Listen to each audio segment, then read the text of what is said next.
អូខេពូ បាទខ្ញុំឈ្មោះម៉ៅវុធីហើយខ្ញុំជាអ្នកនាំភ្ញៀវនៅក្នុងភូមិតំបាញបាទហើយខ្ញុំជាអ្នកស្ម័គ្រចិត្តហើយមិនមែនជាបុគ្គលិកទេជាអ្នកស្ម័គ្រចិត្តនាំភ្ញៀវដើរនៅក្នុងនេះដើម្បីរាយរាប់អំពីការធ្វើសូត្រការធ្វើតំបាញពីធ្វើប្រមូលនៅក្នុងនៃអង្គញាតីចាក្នុងកន្លែងនេះគឺមានអ្នកធ្វើត្បាញអស់អ្នកចំនួននេះមានទាំងកៅនាងមានអ្នកធ្វើសូត្រមានអ្នកត្បាញចាហើយនៅក្នុងតែនេះគេហៅថាកោះអុកញ៉ាតីដែលកោះនេះគឺមានទទឹង2ម៉ា2គីឡូម៉ែត្រកន្លះនិងបណ្ដោយមាន5គីឡូម៉ែត្រនឹងមានប្រជាជនរស់នៅក្នុងកោះនេះហើយជា7-800អូបាទ700គ្រួសារអូតិចដែរពូតិចដែរនៅក្នុងចាភាគច្រើនពួកគាត់ជាអ្នកធ្វើកសិកម្ម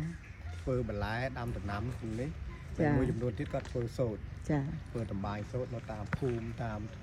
នៅក្នុងសហគមន៍យើងនេះចាបាទអត់សំជឿទៅទៀតឃើញគោ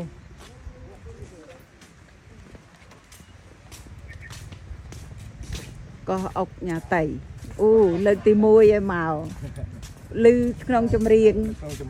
ចាហើយวันนี้គាត់ច្រៀងថាកោះអុកញ៉ាតីមានកាយលិចឥឡូវហ្នឹងហើយមកជួបតនហើយនេះកន្លែងនេះហើយបាទនៅកន្លែងនេះយើងនៃការចិញ្ចឹមដង្កូវនាងគឺយើងមានដើមមននៅខាងក្រៅ2ហិកតាសម្រាប់ដាំអូអារិចហ្នឹងហើយរិចហ្នឹងគាត់បេះស្លឹកអស់នៅខែនេះវាអត់ទៅមានស្លឹកចាដើមមនរបៀបនេះជាដើមមនចាស្លឹកមននេះយើងអាចចិញ្ចឹមដង្កូវនាងចាអូខេយើងកន្លែងដែលយើងចិញ្ចឹមដង្កូវនាងគឺថាតែមានស្លឹកមនគ្រប់គ្រាន់បាទចាបានចាបាទហើយនៅក្នុងនេះមានត្រីមួយគូដែលមានទំហំធំត្រីមួយគូអូនោះហៅត្រីនាគអូហ៊ូណ៎ត្រីនាគវាមានអាយុវា6-7ឆ្នាំហើយអូនេះអូនេះត្រីមួយមានទម្ងន់មាន70គីឡូអូនេះ70គីឡូណាធំមើលឃើញអូវ៉ាវធំណាស់ត្រីនេះធំមែនតើត្រីយើងក្នុងទន្លេយើងនេះយើងអត់មានតែមានតូចទេអានេះត្រីនេះយើងនៅខាងអានេះគឺយកមកចិញ្ចឹមហ៎ពូយកមកពីនៅសហរដ្ឋអាមេរិកមកពី Amazon អូត្រីនេះគឺមាន Amazon បាទគេហៅត្រីនាគយើងនៅហៅត្រីនាគអូត្រីនាគដូចជាការដូចនាគមែនបាទមែនវ៉ាវធំមែនចាំវាទៅស៊ីត្រីស៊ីកូនត្រីអាហ្នឹងមួយញីមួយអានេះយើងមិនដឹងជាញីឈ្មោះមួយណាទេអត់ដឹងអត់តន់បើយើងកន្លែងនេះយើងមិនដឹងជាយើងនៅទីលានធំមានដើមឈើមានអីទៅប្រហែលជាមានអាចមានពងមានអីអាចបង្កើតកូនបាទយើងនៅនេះវាទីតូចពេកចាអូ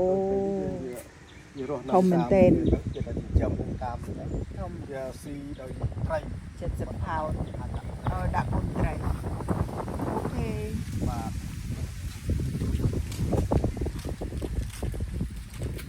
ចា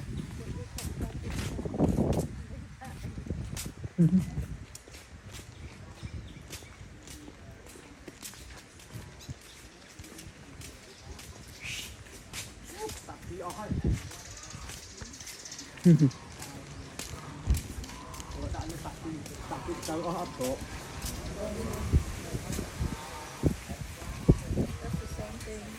same thing ខ្ញុំមកពុយមើលកន្លែងនោះមិញបន្តិចដែរមួយផ្លេតអានេះគួរដាក់អត់គ្រប់ទៅសัตว์ពីអស់អានឹងអាចវាណាអាចតកៅអាចតកៅអូយើងយកធ្វើអីដែរពូអាចតកៅនេះយើងកាលពីមុនតែឥឡូវវាឈប់ប្រើកាលពីមុនយើងខ្មែរយើងពីច្រើនយកអានេះធ្វើជាឆ្នាំខ្មែររបស់យើងសម្រាប់ក្មេងពីដើមតែក្មេងឈឺក្តៅខ្លួនអីហ្នឹងគេត្រូវការអាចតកៅហ្នឹងឯងអញ្ចឹងនាងនេះគឺជាស្លឹកនៃស្លឹកមនហើយស្លឹកមននេះគឺឆ្នាំត្រជាក់ម៉ូតកៅហ្នឹងវាស៊ីស្លឹកមននេះគេយកអាចយកទៅឆុងជាមួយនឹងទឹកក្តៅ It right here ឆុងមួយទឹកក្តៅcocoon នេះទៅ cocoon នេះចាអូខេតាចាំឡើងនេះខ្ញុំអាចយកទៅខ្ញុំឲ្យមួយចាំខ្ញុំប្រាប់តកៅឃើញហើយពូឃើញមិញហើយបាទទៅទៀតបាទខ្ញុំមកមើលកន្លែងពីយកទៅការល្បីសូត្រខ្ញុំប្រាប់ពីការធ្វើសូត្រ So this one in the wow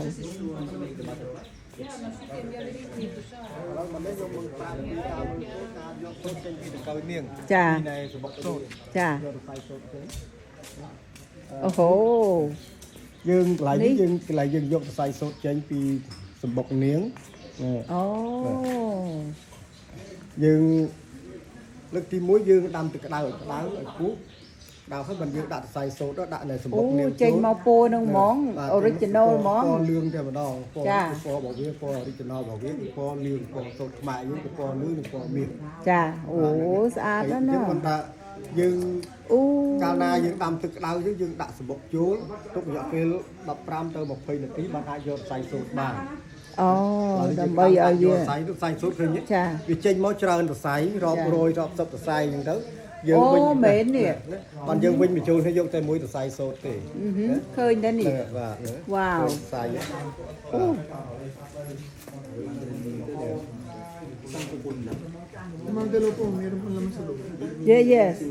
អានេះក្នុងយើងអាចយកសរសៃបានក្នុងមួយសម្បុកសូត្រអាចយកបាន250ម៉ែត្រ អូ ក្នុងមួយសម្បុកនាង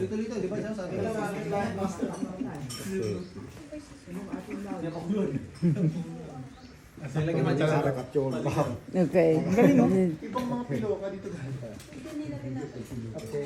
ពេលដែលយើងយកសម្បុកបានយកសរសៃសូត្រចេញហើយសរសៃសូត្រនេះយើងអត់ទាន់អាចប្រើវាបានទេសរសៃនេះយើងយកទៅស្ងោរម្ដងទៀតយើងស្ងោរនៅឆ្នាំងស្ងោររយៈពេលទៅ2ទៅ3ម៉ោងហើយបានយើងយកចេញមកដាក់ទឹកត្រជាក់ដើម្បីបោក អូច្រើនណាស់ដែរប ោករួចពីតបបោកបានយើងបានសរសៃសូត្រសុទ្ធល្អសរសៃសូត្របត់ឈឹងទៅនេះតែ ហើយពោហ្នឹងយកទៅជ្រលក់ color តែ ពណ៌នេះយើងយកទៅជ្រលក់ទៀត អូ យើងបន្តពីយើងមុនដំបូងនេះយើងមើលយើងស្ទាបចេះទៅវានៅអត់ វារឹង ចា ដល់ពេលរួចហើយពេលបោកយើងស្ទាបនៅវាខុសគ្នា ទុន បោកស្ទាបនេះមើលមិនដឹងបាទស្ទាបនេះបានថាយើងទុនល្អ អូមែនអូអានេះរឹងកញ្ញ រឹង តែនេះទុន ពេលយើងបន្តយើងបោកហើយបានយើងថា ចា អានេះជាពណ៌ original របស់វា ចា ពណ៌នេះ original មានពីរពណ៌មានពណ៌មាសនិងពណ៌លឿង លឿង ខ្ចី ប្រាក់អោពណ៌មាស ហ្នឹងហើយបន្តពីយើងបានបោករួចហើយបានយើងយកខ្សែសូត្រនេះអត់យើងបោកបានហើយយើងយកទៅជ្រលក់ជាពណ៌ ចា តែជ្រលក់ពណ៌ទាំងអស់នេះជាពណ៌ធម្មជាតិអត់មានពណ៌ជាតិគីមីអីទេ អូចឹង ពណ៌ធម្មជាតិពណ៌បន្លែងពណ៌ចេញពីផ្កាឈើចេញពី យើងបេះផ្កាមកធ្វើជា color និងនៅសម្បកឈើហើយនឹងនៃផ្លែឈើ អូវ៉ាវ ពណ៌ផ្កានេះពណ៌ចេញពីផ្លែឈើ ចា ក្នុងផ្លែឈើម្យ៉ាងហៅផ្លែល ចាអានឹងផ្លែស្អីគេបំពោខ្មៅ បុកភ្លឿ មកឃ្លឿ បុកភ្លឿ អូ ភ្លឿធ្លាប់ស្គាល់ធ្លាប់ស្គាល់បុកភ្លឿ ខ្ញុំទៅដឹង ផ្លែដើមបុកភ្លឿនេះសម្រាប់យើងនេះជា ចា ពណ៌នេះ អូវ៉ាវ នេះជាពណ៌ផ្កាចេញពីផ្កា ចេះតែពូផ្កា បាទហ្នឹងហើយ សុតវ៉ាវលយអត់តោះ ពេលយើង ស្អាត យក ណាស់ ពណ៌រួចហើយបានយើងយកមកដាក់លើយើងពង្វៃយកសូត្រចេញមួយខ្សែសូត្រមួយខ្សែម្ដងមួយខ្សែ អូឲ្យទៅជាដុំហ្នឹងហ្មង ដាក់ក្នុងលេខនឹងមួយខ្សែបានមួយខ្សែសូត្រទៀតហើយបានយើងយកខ្សែសូត្រទាំងអស់នេះយកទៅរៀបចំដាក់នៅលើកៃត្បាញ អូ បា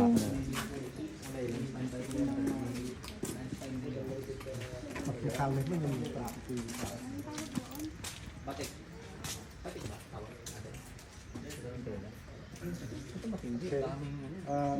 នេះជាកៃត្បាញខ្មែរយើងហៅកៃត្បាញ ចា នៅក្នុងកៃត្បាញនេះគឺសម្រាប់នៅធ្វើជាប្រមួងដល់ពេលជាប្រមួងវាមានចំនួនសរសៃសូត្រក្នុងមួយកៃនេះវាមាន 5200 សរសៃសូត្រ វ៉ាវ ក្នុងមួយសរសៃសូត្រមានប្រវែង160ម៉ែត្រ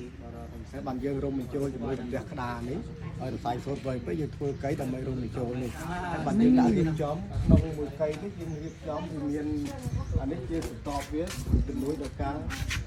នៃមួយសតបអានេះនៅសម្រាប់នៅការនៃ design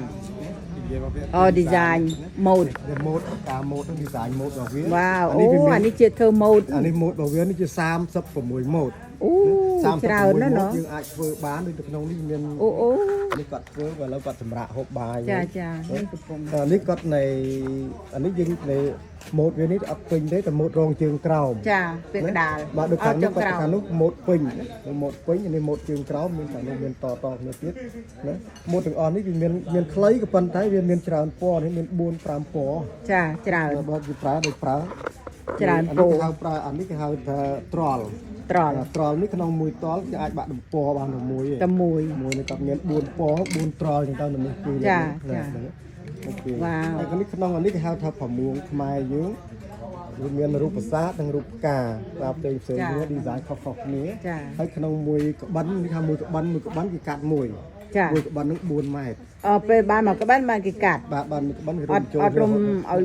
រុំបញ្ចូលនេះបានមួយក្បិនបានគេកាត់ ចាអូអូខេ នោះមកគេ ចា រួចមកដែរមកគេមូពេលវែងដៃទៅគេរុំបញ្ចូលក្នុង ចុ នេះ ះក្នុងមួយថ្ងៃបានប៉ុណ្ណាដែរពូ អានេះយើងសរុបក្នុងមួយថ្ងៃវាអត់ទៀងប៉ុន្តែក្នុងមួយក្បិនហ្នឹងវាជារយៈពេល10ថ្ងៃ អូមកក្បិន10ថ្ងៃយូរដែរ មួយក្បិននេះ4ម៉ែត្រហ្នឹង ចាយូរដែរ មួយថ្ងៃបានប្រហែលទឹកទេប្រហែលតិចទេ តែ10ថ្ងៃក្នុងមួយថ្ងៃប៉ុន្មានម៉ោង មួយថ្ងៃគាត់ធ្វើការ8ម៉ោង អូក្នុងមួយថ្ងៃ8ម៉ោងចឹង10ថ្ងៃបើបានមកក្បិន 10ថ្ងៃបាន អូយូរដែរ បាទអានេះមានរោងជើងខាងនេះមានមួយទៀតនោះគឺពេញឌីហ្សាញពេញធ្វើម៉ូតនឹងពេញតែម្ដងច្រើនសរសៃគាត់ធ្វើរយៈពេល14ថ្ងៃបាន10ម៉ែត្រ អូ បាន យូរដែរចាចា បាទ បាទ អានេះជាសូត្រសុទ្ធរបស់យើង ចា សូត្រខ្មែររបស់យើងហ្នឹងហើយហើយខាងនេះខាងនេះជាខ្សែសូត្រ បាទ នេះខ្សែសូត្រខ្មែរយើងខាងអូ ចឹងមានកៃច្រើនមកជួនតែកៃ នេះមានជាងជិត20កៃ អូច្រើន 20កៃហើយនេះជាខ្សែសូត្រខ្មែរយើងហៅខ្សែសូត្រ អាហ្នឹងធ្វើម៉េចគេដឹងអា design នឹងដាក់យ៉ាងម៉េចកាឡាយ៉ាងម៉េច អានេះជាការម៉ូដរបស់គេនៅសំខាន់នៅលើនេះ នៅលើហ្នឹង ទាំងអស់មាន13ម៉ូដ ចា ខ្សែនេះមួយមាន13ម៉ូដមាន15ម៉ូដអញ្ចឹងទៅហើយដូចតែខាងក្បិននោះវាមាននៃ36 38 វ៉ាវច្រើន អានេះ13ម៉ូដដែល3ម៉ូដនេះវាមានក្បាច់វាមានប្រាសាទមានផ្កាមានប្រាសាទមានតគ្នាអញ្ចឹងទៅ ចុះបើសិនជាយើងច្រឡំដាក់ខុសម៉ូដហ្នឹងអាចព្រុសបានទេឬក៏មិន គាត់អាចត្រឡប់ក្រោយបានវិញបើ អូ ខុសទៅបន្តិចតួច យើងរុះ 2 3ម៉ូដ ចេញ យើងអាចរុះចេញបានគាត់អាច អូ ជន់ប្រើស្នត់ថយក្រោយវិញបាន អូអូ បាទ ខេអូខេ តែតែចេញដល់យឺតទៅ យឺត យឺតហ្នឹង ចា ហើយ វ៉ាវចុះអាខ្សែហ្នឹងមកពីណា អានេះ ចា អាហ្នឹងយើងមកពីសរសៃសូត្រ ខ្សែហ្នឹងដែរ សូត្រយកមកពី អូ នេះមិញហ្នឹងពីសរសៃក្នុងសបុកសូត្រមិញហ្នឹង អូដូចគ្នាដែរ ទាំងអស់នេះតម្លៃ អូ ប្រវែងដូចគ្នាប៉ុន្តែអានេះចំនួនខ្សែសូត្រមានចំនួនតែ2500ខ្សែសូត្រទេនេះសម្រាប់ធ្វើខ្សែសូត្របើយើងធ្វើជាប្រមួងជាក្បិននេះជានេះយើងធ្វើទាំងអស់ដូចជាក្បិនអញ្ចឹងវាមាន5200ខ្សែសូត្រ ចា ព្រោះវាច្រើនជាង វ៉ា ខ្សែ វច្រើនមែនទេនេះ បាទអានេះមើលម៉ូដនេះច្បាស់ជាងម៉ូដច្បាស់ជាងម៉ូដច្បាស់នេះម៉ូដពេញប្រកប ចា តកាត់ អូអានេះពូស្វាយ អានេះម៉ូដគេហៅនៃម៉ូដកងោកមាស ចា នេះឃើញកងោកអានេះម៉ូដកងោក ចុះមិនបានពួកគាត់ដឹងថាដាក់អាណាទៅអាណាទៅអាណី ដឹងគាត់ប្រើជើងខាង ជើ ក្រោ ង ម ជន់ ជើងនេះយើងនៃមានអានេះយើងចេះមក ជន់ យើងបែកដូរនៃ ដូរ ដូរប្រហោបប្រឡោះនេះមកចតបនេះខាងក្រោយនេះសម្រាប់គាត់ design របស់គាត់ម៉ូដរបស់គាត់នៅជើងខាងក្រោយសំខាន់នៅលើនេះជាអ្នក design ដូរ design ដូរមកម៉ូដម្ដងម៉ូដម្ដងដូរទៅដូរមកដូរ បាច់ជាច្រឡំឡើយ បាទគាត់អត់ច្រឡំទេព្រោះគាត់រយៈ គាត់ធ្លាប់ហើយ ធ្លាប់គាត់រាប់10ឆ្នាំមក20ឆ្នាំ30ឆ្នាំ វ៉ាវខ្លាំងណាស់ណូពូកែមែន ហើយការ design mode នេះអត់មានធ្វើចេញពី computer អីទេដោយគំនិត ដោយគំនិតខ្លួនឯងចា គាត់មាននេះមាន2នាក់ហ្នឹងបងប្រុសម្នាក់ហ្នឹងគាត់អង្គុយបងកម្មាហ្នឹងគាត់នឹងជាអ្នកចេញ mode ទាំងអស់ហ្នឹង អូ ពេលរៀបកៃមួយៗ គាត់ជាអ្នករៀប គាត់អង្គុយរៀបនៅកន្លែងគាត់អង្គុយរៀបឲ្យស្ងាត់ខ្លួនឯងគាត់អង្គុយស្កឹសមួយ អូបានន័យថាគាត់ជាអ្នក engineer ឯង បាទហ្នឹងគាត់ជំនាញមកគាត់ហ្នឹងអ្នក ចា អ្នករៀប mode ឲ្យទាំងអស់អ្នកបាញហ្នឹង វ៉ាវ បាទ ចា នេះក៏ខ្សែដែរនោះពណ៌មិនពណ៌ផ្សេង ផ្សេងខុសគ្នា ពណ៌ខុសគ្នា វ៉ាវស្អាត នោះ ស្អា ពណ៌ ត original របស់វាគឺពណ៌លឿងនោះពណ៌យើង អត់ ហ្នឹង ចា លក់ពណ៌ អានឹងអត់ជ្រលក់ពោ បាទពណ៌ធម្មជាតិតែម្ដង វ៉ាវស្អាតហើយធំកន្លែងច្រើនអញ្ចឹងបាន បាទនេះគឺទឹមតែរៀបចំហើយតាន់បានត្បាញទេរៀប ចា ជើងហើយ ពងរៀប គង់រៀបចំហើយ វ៉ាវ ហើយនេះជាប្រមួងមួយដែរប៉ុន្តែនេះគាត់ធ្វើម៉ូដពេញតែម្ដង ចា ម៉ូដនេះម៉ូដពេញអានេះ38ម៉ូដ អូច្រើន 38ម៉ូដអាមុននោះតែ36ទេនេះ30 ច្រើនមែនទេ 38ម៉ូដណាគាត់ធ្វើរោងជើងជើងក្រោមនេះនេះទាំងអស់38ម៉ូដនេះ ចា នេះជាមូលដ្ឋានគ្រឹះរបស់វានៅនេះ ចា បាទហ្នឹងហើយអញ្ចឹងតែទាំងអស់គ្នាហ្នឹងក្នុងមួយកៃហ្នឹងមួយកៃហ្នឹងគឺមួយគ្រួសារ ចាមក បងប្អូនគាត់ បងប្អូនគាត់ នេះ អូ នឹងមកគ្រួសារមួយកៃគ្រួសារមួយកៃ អញ្ចឹងមាន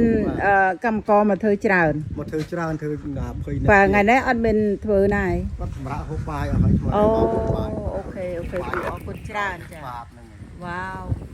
ជាបណ្ដាក្នុងមកគ្រូសាមានមកគ្រូសាឌីហ្សាញមួយ ចា មួយ អូ គ្រូសា ម៉ូតមួយ ផ្សេងៗគ្នាទាំងអស់ ចា នេះប្រប្រួយម៉ូត ច្រើនម៉ូតច្រើន ម៉ូតផ្សេងៗគ្នា ចា នៅបន្តពីគាត់បានធ្វើរួចហើយបានគាត់នៅកាត់ខ្សែនេះដាក់នៅក្នុងហាងខាងក្នុងនេះសម្រាប់លក់ អូ ជនហើយចំពោះនៃម៉ូតសម្រាប់ម៉ូតដែលធ្វើពីខ្សែងឬមួយធ្វើពីប្រមួងរបស់យើងនេះអត់មានយកទៅដាក់លក់តាមផ្សារផ្សេងទេ អូ តែគាត់ធ្វើហើយក៏ដាក់លក់នៅទីកន្លែង នៅនេះកន្លែងតែម្ដង បាទតែពីច្រើន ចុះធ្វើម៉េចបានដល់ភ្ញៀវគេដឹងថាមានលក់នៅហ្នឹង ហើយគឺគាត់មកពេញនឹងមកម្ដង អូលក់ដាច់ទេពូ បាទដាច់គួរសមដែរ អូ បាទទៅពីចង់បានរបស់សូត្រសុទ្ធ គេមកនឹង រកខាងនេះប៉ុន្តែនៅក្នុងនេះក៏មានសូត្រលាយដែរ អូ តែយើងខ្សែសូត្រសុទ្ធខ្សែលាយរបស់ ចា គេមាន ចា ផ្សេងៗទៀតទៅប៉ុណ្ណេះយើងធ្វើតាមភូមិតាមអីផ្សាយមកយកមកដាក់នៅនេះជារបស់ឈើនៅក្នុងនេះគឺសូត្រខ្សែគឺសូត្រសុទ្ធតែម្ដង ចាពូ បាទតែយើងនាំចូលពីក្រៅមកជុំវិញនឹងកោះនេះវាខ្សែក៏ខ្លះសុទ្ធ ឡាយ លាយ ចា នឹងខ្ញុំប្រាប់ អូខេ ផង ពូ ក្នុងនេះ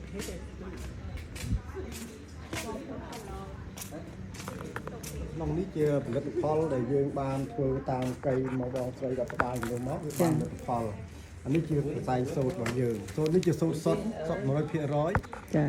ខ្សែសូត្រសុទ្ធនេះយើងអាចប្រើបានដោយមិនបាច់នេះទេបន្ទាប់ពីបានយើងប្រើហើយបានវាទន់ស្អាត អូបើយើងអត់តន់ប្រើវានៅរឹង នៅរឹងអត់តាន់ទន់ទេ ចា នៅកាលដែលយើងប្រើហើយយើងអាចវាមិនទន់ល្អទន់ហើយវាដេញមានពលឺទៀត ចា គាត់ថា ពូ យើងអាចបោកបាននេះបោកដោយដៃ ចា អត់ដាក់ចូលម៉ាស៊ីន អត់ម៉ា បាន ស៊ីន ទេ នេះ បោកដោយដៃយើងដោយប្រើសាប៊ូនៃសាប៊ូកក់សក់យើងទន់ អូចឹងហ៎អូ នេះទន់ល្អមាន ចា ច្រើនម៉ូត វ៉ាវ ច្រើនម៉ូត មើលតែឃើញច្រើនមែន មានច្រើនម៉ូតផ្សេង ស្អាតណា គ្នាមានពណ៌ផ្សេងគ្នា ចា នេះជាខ្សែសូត្ររបស់ខ្មែរយើង ចាចា សូត្រសក់តែម្ដងហ្នឹង ច្រើន បាទអីនេះវាមានអានេះសូត្រលាយទេ ពិសេស អានេះលាយសូត្ររបស់ អូខេ អត់តបទេអានេះគឺឌីហ្សាញពីកុំព្យូទ័រ អូ បាទនេះគឺធ្វើខ្សែយើងធ្វើដោយដៃប៉ុន្តែការឌីហ្សាញចេញពីកុំព្យូទ័រ អូ ព្រោះនេះវាស្ដើងស្រួលចេញ ចា ចេ ចា ញម៉ូត ចា ធ្វើស្ដើងវាទន់ល្អទន់ស្អាតដូចជាស្ទាប ចា បាទ ទុនមែនឡូ មានច្រើនម៉ូត ចា ច្រើនម៉ូត ចាចា នេះទៅសូត្រលាយរបស់ ឃើញ អានេះសូត្រសុទ្ធរបស់យើង ចា បាទអានេះសូត្រសុទ្ធនេះវាមានតម្លៃខុសគ្នា ចាចា អានេះ ហ្នឹង ធំតម្លៃ$100និងអានេះតូច ចាចា $170អានេះនៃតម្លៃ$25 ចាចា ផ្សេងលាយសូត្រនឹងរបស់បាទយើងអានេះខាងជាប្រមួងរបស់យើងប្រមួងដែលគាត់ធ្វើនៅតាម ចាហ្នឹង នេះឃើញឥឡូវចុងក្រោយវិញ ចាចុងក្រោយណាអា30ប្រហែល design design ហ្នឹងនេះក្នុងមួយដុំនេះគឺមួយក្បិន អូធំ មួយក្បិន មួយក្បិន គឺអាចកាត់អាវពួកបានតែជើងមើលដល់ ចាចាអរគុណច្រើនពូស្អាតទេ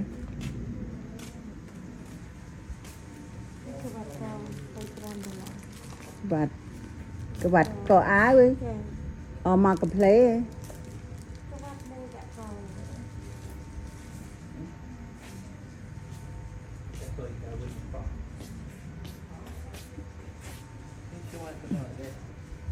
តា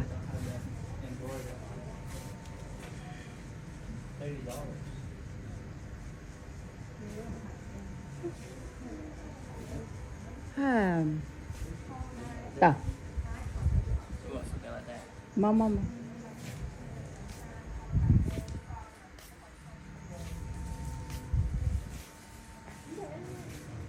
ចាកា យើងអត់មានទេចឹងបានតែគេដល់ នេះប្រភេទកម្រាលតុក អូកម្រាលតុក កម្រាល ចា មានតូចមានធំ ចា នេះខ្សែនេះយើងខ្សែអំបោះ ចា ខ្សែអំបោះយើងធ្វើតាមគូតាមទៅមកយើង ស្អាត អានេះប្រហាត់កនេះជាសរង ចាស្អាត សម្រាប់នៅផ្ទះអីណា ចានឹងរុំ រុំជុំ ដាក់មក You ready? ចា